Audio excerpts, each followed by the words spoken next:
नमस्कार मित्रांनो, 11 जुलैच्या प्रोमध्ये अधिपती चारुहासला बोलतो, पण चारुहास अजिबात शांत बसत नाही आणि भुवनेश्वरीचा खरा चेहरा अधिपतीसमोर आणायला लागतो आणि भुवनेश्वरीला म्हणतो, तू अधिपती आणि अक्षराला किती वेगळं करायचा प्रयत्न कर, पण तुला त्यामध्ये यश मिळणार नाही.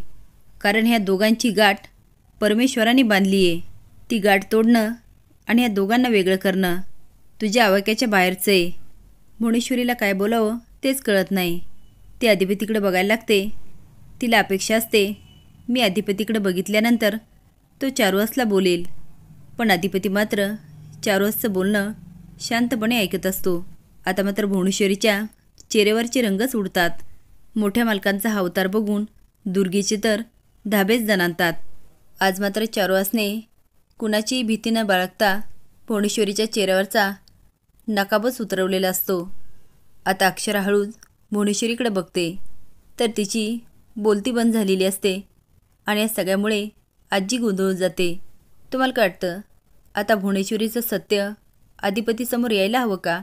हे कमेंट बॉक्समध्ये नक्की सांगा. नवीन अपडेट जाण्यासाठी लाईक आणि सबस्क्राईब करा. धन्यवाद.